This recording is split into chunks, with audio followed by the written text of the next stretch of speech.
आज के इस वीडियो पर विटामिन के बारे में पढ़ेंगे। दोस्तों इस वीडियो को देखने के बाद में विटामिन से संबंधित जितने भी जो क्वेश्चन आएंगे वो आप सोल्व कर सकते हैं, जो कि आपके आने वाले कंपिटिटिव एग्जाम्स के लिए बहुत ही ज्यादा इंपॉर्टेंट रहने वाले हैं। सो दोस्तों नमस्कार, आप सभी का स्वागत है आपके अपने यूट्यूब चैनल अजीज स्टडी आईक्यू में। मैं शुरू करता हूं दोस्तों आज के अपने प्रथम फैक्ट से। विटामिन का आविष्कार किसने किया? दोस्तों विटामिन का आविष्कार है ये किसने किया? तो विटामिन का आविष्कार है ये सी फंक ने किया था। दोस्तों सी फंक ने 1911 में 1911 में सी फंक ने विटामिन का आविष्कार किया। सो आपको याद रखना है विटामिन के आविष्कारक कौन है, तो सी फंक या फंक कहीं नाम दे देगा तो विटामिन के वो आविष्कारक माने जाएंगे।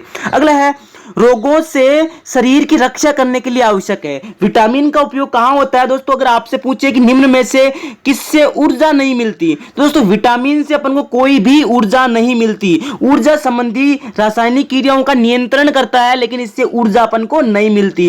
विटामिन से ऊर्जा नहीं मिलती, लेकिन ये शरीर में जो केमिकल रिएक्शन होती है अपने शरीर में उनमें एक उत्प्रेरक के रूप में, एक कैटाबॉलिज्म के रूप में काम करता है और ये अपने शरीर की रोग प्रतिरोधक क्षमता को बनाए रखने का काम करता है।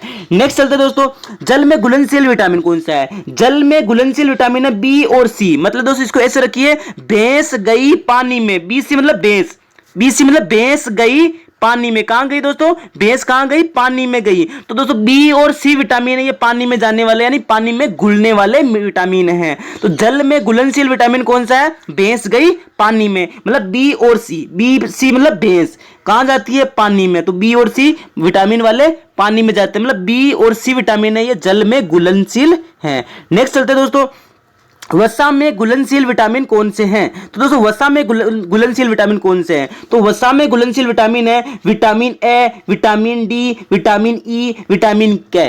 दोस्तों आप इसको ऐसे याद रखिए। दोस्तों जो विटामिन जो वसा युक्त खाद्य पदार्थ होता है उसमें कीड़े जल्दी पड़ जाते हैं, यानी जो प्योर होता है उसमें नहीं पड़ते, लेकिन जो दोस्तों वसा वाले जो फैट वाले होते हैं उसमें कीड़े जल्दी पड़ जाते हैं। तो दोस्तों वसा मतलब वसा में घुलनशील कौन सा होगा? तो याद रखना कीड़ा, KEDA, KEDA कीड़ा, कीड़ा होता है दोस्तों ये वसा में क्या होता है? पड़ जाता है। तो ये आपको याद रखना कि वसा में घुलनशील विटामिन कौन सा है? विटामिन के, vitamin E, vitamin D, vitamin A. दोस्तों ये विटामिन KEDA है ये वसा में घुलनशील विटामिन है। नेक्स्ट चलते दोस्तों, शरीर में संश्लेषित विटामिन कौन से हैं? यानी दोस्तों ऐसा विटामिन जो अपने शरीर में खुद ऑटोमेटिकली बन जाता है तो वो कौन सा है? तो विटामिन डी और विटामिन के ये आंत के जीवाणु द्वारा खुद ही स्वतः ही संश्लेषित हो जाते हैं अपने शरीर में। अब बात करते हैं तो विटामिन और उनके रासायनिक नाम और इनकी कमी से होने वाले रोग। विटामिन ए, विटामिन ए है दोस्तों इसका रासायनिक नाम है रेटिनोल। क्या है? रेटिनोल। और इससे होने वाले रोग है रेतोदी और कुंठित वर्दी। अगला विटामिन सी, इसका रासायनिक नाम है एस्कॉर्बिक एसिड और इससे स्कर्वी रोग होता है। विटामिन डी, इसका नाम है कैल्सीफेरोल और इससे रिकेट्स यानी कि सूखा रोग हो जाता है और ओस्टियोमलेशिया ये दोस्तों वर्दों के अंदर होता है, ये बच्चों के अंदर रिकेट्स होता है। ये दोनों ही हड्डियों से संबंधित रोग है, विटामिन डी की डेफिशिएंसी यानी कमी से होता है। विटामिन ई, इसको दोस्तों ब्यूटी विटामिन कहते हैं। अगर दोस्तों आपको अच्छा दिखना है तो दोस्तों आपको विटामिन ई को ई वाले खाद्य पदार्थ खाना है। और दोस्तों हस्तमैथुन जैसे इससे कोई भी काम नहीं करना जिससे कि आपके शरीर में जनन हार्मोन की कमी हो जाए। और दोस्तों ये अपनी ब्यूटी के लिए जिम्मेवार होता है, जिसमें दोस्तों विटामिन ई ज्यादा होता है तो उसमें यानी कि विटामिन ई का रासायनिक नाम होता है टोकोफेरोल। जिसमें टोकोफेरोल की मात्रा ज्यादा होती है उसकी जनन क्षमता की अच्छी होती है और दोस्तों की कमी होने पर जनन क्षमता कम हो जाती है और दोस्तों बाद में आपको लंबा खामेजा भुगतना पड़ता है। तो विटामिन ई है वो जनन से संबंधित विटामिन है और टोकोफेरोल इसका रासायनिक नाम है। नेक्स्ट चलता है विटामिन के। विटामिन के है इसका नाम है दोस्तों रासायनिक नाम नेप्थोक्विनोन। यानी दोस्तों कई बार क्विनोन भी दिया होता है और नेप्थोक्विनोन भी दिया होता है और ये रक्त का थक्का बनाने में काम आता है। और दोस्तों इसकी कमी हो जाती है ना तो विटामिन के की कमी से रक्त का थक्का नहीं बन पाता है और दोस्तों क्विनोन या नेप्थोक्विनोन है इसका केमिकल नाम है। नेक्स्ट चलते दोस्तों विटामिन B1।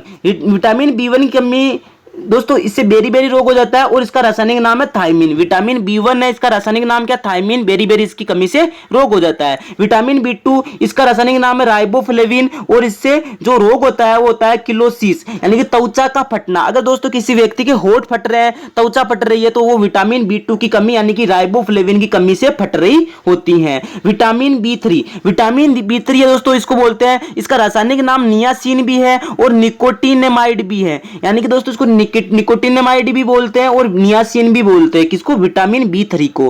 और इससे दोस्तों पेलाग्रा रोग हो जाता है या 4D सिंड्रोम हो जाता है। पेलाग्रा रोग किससे होता है? तो विटामिन B3 की कमी से पेलाग्रा रोग होता है। कौन सा रोग होता है? पेलाग्रा रोग या 4D सिंड्रोम हो जाता है। विटामिन B5, इसे दोस्तों इसका रासायनिक नाम है पेंथेटेनिक अम्ल। कौन सा? पेंटोथेनिक अम्ल। क्या नाम है? पेंटोथेनिक अम्ल है विटामिन B5 का रासायनिक नाम। और दोस्तों इससे क्या होता है? बाल सफेद होने लगते हैं।